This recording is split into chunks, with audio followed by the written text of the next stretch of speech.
അന്ന സെബാസ്റ്റ്യന്റെ മരണത്തിന് ഒരർത്ഥത്തിൽ കൊലപാതകത്തിന് ഉത്തരവാദി ആരാണ്?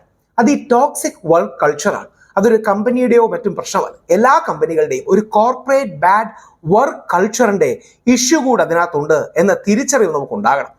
അന്ന സെബാസ്റ്റ്യൻ പേരേലിന്റെ അമ്മ അവരുടെ കമ്പനിയുടെ ബോസിന് അയച്ച എഴുത്ത് ഇപ്പോൾ വൈറലായിരിക്കുകയാണ്. കേന്ദ്ര ഗവൺമെന്റ് അടക്കം അതിന് ശക്തമായ അന്വേഷണവും പ്രഖ്യാപിച്ചിട്ടുണ്ട്.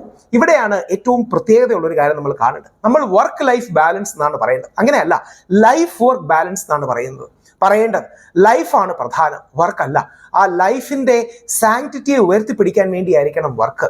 ജോലി ജീവിതത്തിന് വേണ്ടിയായിരിക്കണം, ജീവിതം ജോലിക്ക് വേണ്ടിയാകരുത്. നമ്മൾ കരിയർ ഇമ്പോർട്ടൻ്റ് ആണ്, വർക്ക് ഇമ്പോർട്ടൻ്റ് ആണെന്ന് പറയുമ്പോഴും ഇതെല്ലാം ജീവിതത്തിന് വേണ്ടിയാണ് എന്ന റിയലൈസേഷൻ, എന്ന തിരിച്ചറിവ് നമുക്കും വേണം. ഈ പ്രമുഖ കമ്പനിയിൽ വർക്ക് ചെയ്യുന്ന വ്യക്തി ഈ ടോക്സിക് വർക്ക് കൾച്ചർ കാരണം മരണപ്പെടുകയും അനിത അഗസ്റ്റിൻ എന്ന അന്നയുടെ അമ്മ ആ കമ്പനിയുടെ ചെയർമാനായ രാജീവ് മെമാനിക്ക് അയച്ച എഴുത്തും വളരെ പ്രസക്തമാണ്. എന്തുകൊണ്ടാണ് ആ കമ്പനിയുടെ പേര് പറയാത്തതെന്ന് പറഞ്ഞാൽ അത് ഒരു കമ്പനിയുടെ പ്രശ്നമല്ല. ആ കമ്പനി വളരെ പ്രമുഖമായ ഒരു കമ്പനിയാണ്. അവരെ ഡീമോണൈസ് ചെയ്യാനോ കരിവാരത്തേക്കാനോ ആഗ്രഹിക്കുന്നില്ല.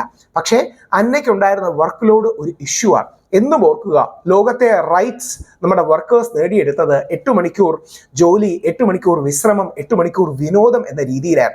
അത് പലപ്പോഴും ആധുനിക കാലത്ത് പ്രായോഗികമായി കൊള്ളണമെന്നില്ല.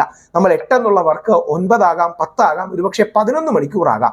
അതിനപ്പുറം വർക്ക് ചെയ്യുകയാണെങ്കിൽ ഒരാൾക്ക് ബ്രേക്ക് ഡൗൺ ഉണ്ടാകും. ഇവിടെയാണ് ഒരു ബാലൻസിന്റെ ആവശ്യം. ആധുനിക കാലത്ത് കോർപ്പറേറ്റിലൊക്കെ കൂടുതൽ ഡിമാൻഡിംഗ് അല്ലേ ജോബുകൾ? തീർച്ചയായും അതെ. സ്ട്രെസ് ഉണ്ട്, സ്ട്രെയിൻ ഉണ്ട്, പെയിൻ ഉണ്ട്, ഫ്രസ്ട്രേഷൻ ഉണ്ട്. ഈ കാര്യങ്ങളെല്ലാം ശരിയാണ്. എന്നാൽ അത് ലൈഫിനോട് ഹാർമണൈസ് ചെയ്യാൻ നമുക്ക് കഴിയണം. അവിടെയാണ് ഏറ്റവും ആദരവോടെ പറഞ്ഞോട്ടെ, ഇൻഫോസിസിലെ ശ്രീ നാരായണമൂർത്തി അടക്കമുള്ള ഇൻഡസ്ട്രിയിലെ മഹാന്മാരായ നേതാക്കൾ തെറ്റാണ്, അത് തെറ്റാണെന്ന് പറയാനുള്ള ആർജവം നമ്മൾ കാണിക്കണം. ഇൻഫോസിലെ ശ്രീ നാരായണമൂർത്തി പറയുന്നത് 70 മണിക്കൂർ ഒരാഴ്ചയിൽ വർക്ക് ചെയ്യണമെന്നാണ്. അതൊരിക്കലും പോസിബിൾ അല്ല. അതായത് 5 ദിവസമാണ് ഒരാൾ വർക്ക് ചെയ്യുന്നതെങ്കിൽ ഒരു ദിവസം ഏകദേശം 14 മണിക്കൂർ വർക്ക് ചെയ്യേണ്ടി വരും. അത്ര കാര്യങ്ങൾ പോസിബിൾ ആണോ? ഇറ്റ് ഈസ് വെർച്വലി ഇമ്പോസിബിൾ എന്നുള്ളൊരു തിരിച്ചറിവ് നമുക്കുണ്ടാകും. അതുകൊണ്ട് കുറെ കൂടെ നല്ലൊരു work life balance, 8 to 10 hours എന്നൊക്കെ പറയുന്ന രീതിയിൽ ഒരു വർക്ക് ലൈഫ് ബാലൻസും 50 to 55 hours എന്ന രീതിയിൽ നിജപ്പെടുത്താൻ കഴിയണം.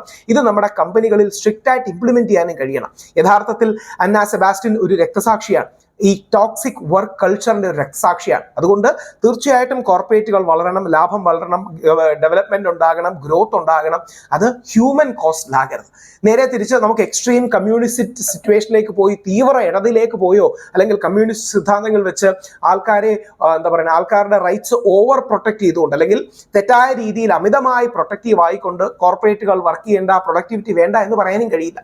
നമുക്കൊരു ഹെൽത്തി സോഷ്യലിസം വേണം, എഫിഷ്യന്റ് സോഷ്യലിസം വേണം, അല്ലെങ്കിൽ വളരെ ബെനവലന്റ് ആയ, കമ്പാഷനേറ്റ് ആയ ക്യാപിറ്റലിസം വേണം. ഇത് രണ്ടാണെങ്കിലും ഓക്കെയാണ്. ഒന്നെങ്കിൽ പ്രൊഡക്റ്റീവ് ആയിട്ടുള്ള സോഷ്യലിസം, അല്ലെങ്കിൽ കമ്പാഷനേറ്റ് ആയിട്ടുള്ള ക്യാപിറ്റലിസം. ഈ ബാലൻസിൽ നമുക്ക് നിർത്താൻ കഴിയണം. അന്ന സെബാസ്റ്റ്യൻ ഫാമിലിക്ക് എല്ലാവിധ പ്രണാമങ്ങളും അർപ്പിക്കുന്നു. വളരെ സീരിയസ് ആയ ഒരു വിഷയമാണ്. നിങ്ങളെയും നമ്മളെയും നമ്മുടെ കുടുംബങ്ങളെയും കുട്ടികളെയും എല്ലാം ബാധിക്കുന്ന വിഷയമാണ്. ടോക്സിക് വർക്ക് കൾച്ചർ ഒരിക്കലും പ്രൊമോട്ട് ചെയ്യരുത്. വർക്ക് ലൈഫ് ബാലൻസ് അല്ല, ലൈഫ് വർക്ക് ബാലൻസ് ആവശ്യമാണ്.